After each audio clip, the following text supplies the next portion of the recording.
Hello, everyone. This is Rob from Rob's Rants.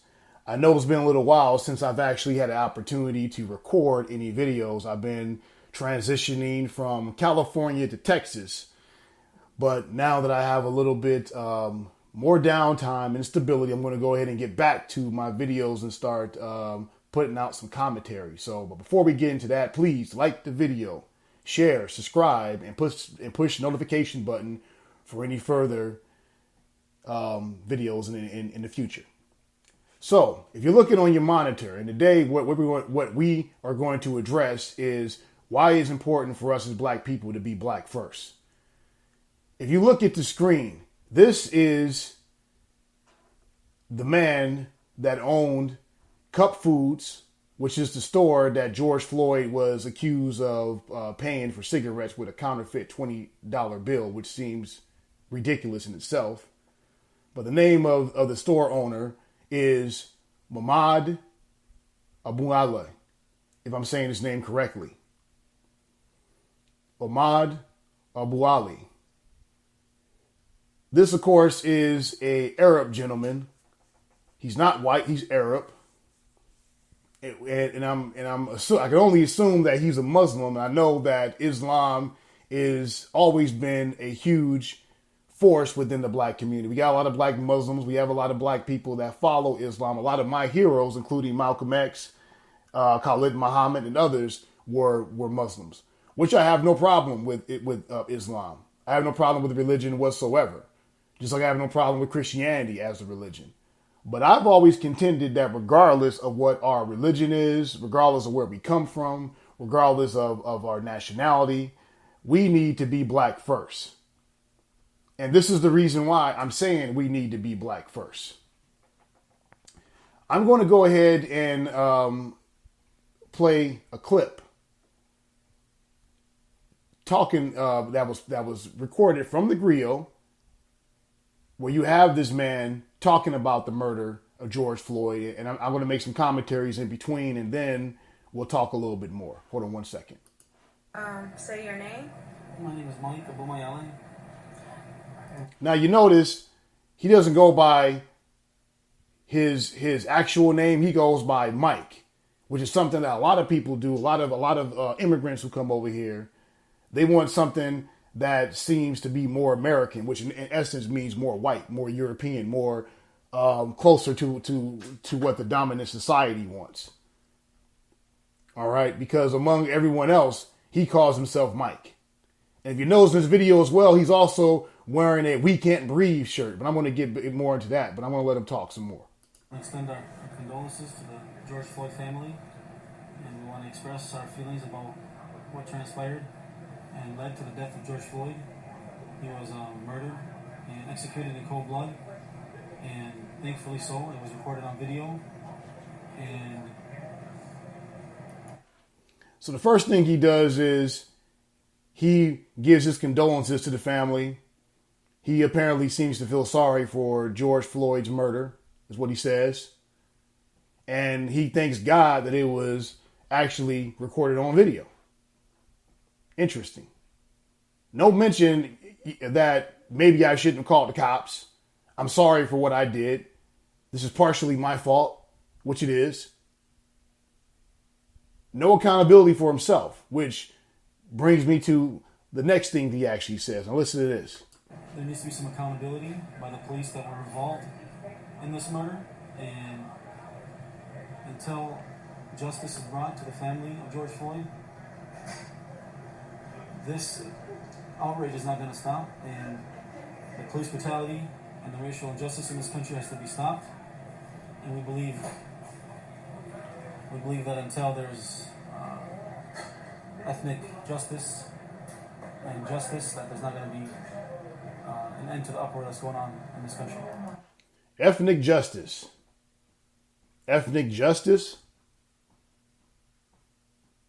What is ethnic justice? What exactly does that mean? Because technically, you can be Persian and be ethnic. You can be Armenian and be ethnic. You can be Italian and be considered ethnic. Last I checked, you don't have any Italians getting choked to death for over $20 beef. You don't sit up and have any Italians getting choked to death over a $20 beef. You don't have any Armenians getting choked to death over a $20 beef, and you definitely don't have any Arabs getting choked to death over a $20 beef. The only people I see getting choked over a $20 beef is black people. That's it. So what exactly is this guy talking about when he sits up and says ethnic justice? There needs to be justice for black folks who are the only ones in large numbers getting killed by cops. And one black person, particularly in Minnesota, is dead, specifically Mike, because of you. Let me play the rest. Can you, so how long has your family been in this community here? We started in 1989. I was 5 years old. It's been my first ever and only job. We know people by first name. When we first opened up, the community welcomed us. We've always enjoyed being here. We've always known people, and they've always had our back. They've always respected us, and we respected them. And we know people that are now grandparents that when they began coming to our establishment, they were just kids or teenagers. So, according to Mike, excuse me. According to Mike, Mumad, he's sitting up and he's saying that the community just loves him. That people there respect him. You know, listening to this guy talk, he reminds me, and it's very interesting that he said 1989, because during that same entire year, there was a movie that Spike Lee did that actually parallels to the death of George Floyd called Do the Right Thing, because a character in it was choked to death over a beef with the store, just like George Floyd was choked to death over a beef with his store. And the owner of that store, Sal from Sal Pizzeria, said the same thing that he said before, hours before his store was burnt to the ground. That these people, they love us. They like us. You know, I sit up and I watch the young people in here get old and the older people here get older. They grew up on my pizza. According to Sal, the way that he was talking, black folks were in his back pocket. He was a Negro whisperer, according to him. And I wonder if I were to talk, I'm not sure where his store is located. I've only been to Minneapolis once, so I'm not sure whether or not it's in a predominantly black part of town. But I know, just hearing him talk, this reminds me of individuals. He reminds me of people that I knew and store owners I knew back in Los Angeles, of the Arab gas station owners who would serve you, you know, a bottle of water through a bulletproof glass. Or some of the Korean merchants that own liquor stores and own Louisiana Fried Chicken that do the same exact thing. This guy reminds me of those particular individuals. And from the way that he talks, in his mind, he thinks that he has the community in his back pocket. I wonder how many black people that actually live in his neighborhood, if I were to talk to them, what they think about Mike. Muhad. What they have to say about him and his store. And are they treated with respect and dignity every time they step foot in there? Because something tells me that George Floyd is not the only black person he's probably ever called the cops on. And he's probably got some picture up there of some black kid who stole a bag of chips or stole a bottle of water or whatever item that's up there from some security footage, because he wants the cops to apprehend them and put them under the jail because they stole a $2 bag of potato chips. Because apparently the people in the community must love you, Mike. At least that's what you tell us. This guy has stood up and ingratiated himself in a whole other discussion that none of us can even verify. Let me go ahead and play the rest. So you guys are rooted here in the community? Absolutely. I know it's probably a very touchy subject, but can you speak at all about why the police were called? Just to clear that up. No, it's okay. We made a statement a couple days ago and clarified, gave some closure to the family. There was an acquaintance that was with George Floyd that presented a fake counterfeit bill before he did. That bill was actually acknowledged and it was not taken from him, and it was given back to his acquaintance. The authorities were not called. He left our establishment, and about 15 minutes later, George Floyd presented a counterfeit bill to a different clerk, and it was accepted. And it wasn't until after George Floyd left the establishment until it was acknowledged as a fake counterfeit bill. And when the authorities were called, which I regret them being called, and I wish they would have never been called, George Floyd was not in the establishment. So there it is once again. He takes no accountability for what he did. He wishes that the cops weren't called. But I ask you the question, what are you going to do to sit up and make sure these cops get put under the jail, Mike? This man is dead because of you. The only reason the cops showed up in the first place is because your punk ass called them. Let's be real about that. And it's very interesting that you listen to him talk. He sits up and talks about how they were able to identify a counterfeit $20 bill. I mean, so what? This is what always boggles me when I sit up and when I hear store clerks talk this way. So now all of a sudden you're an investigation officer for the Mint. You can sit up and you can tell fake money. You're Columbo.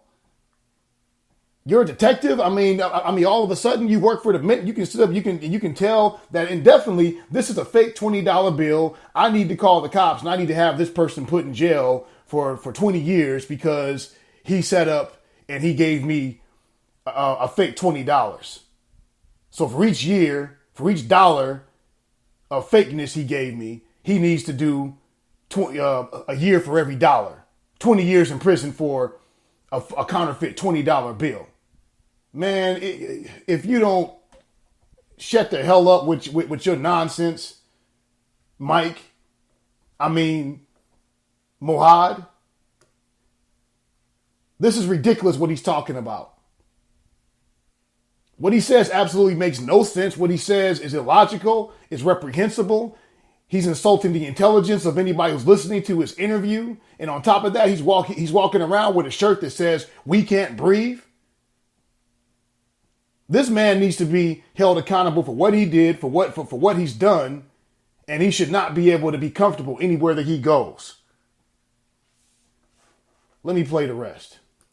Okay. So, what would you like people to know? And do you have any advice about all of the looting and the rioting that's happening? Can you share any thoughts about that? Any advice that you give to people about just staying safe or staying out the way or even engaging in that? We're for protesting and we're for voicing out your anger and voicing out your frustration. But we're not for looting, we're not for burning down buildings, and we're not for any kind of rioting. And there it is.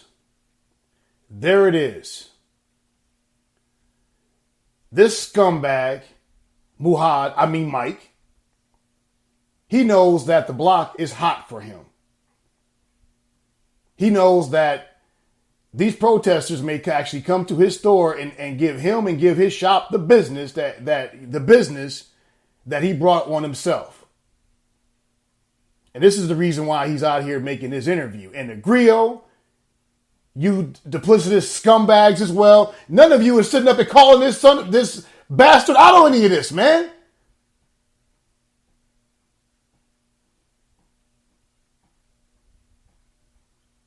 You guys are allowing him to get away with this. And trying to convince all these people that they shouldn't go out there and riot in the streets.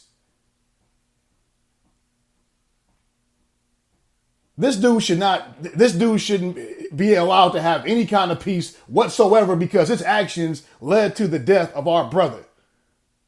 The hell with his store.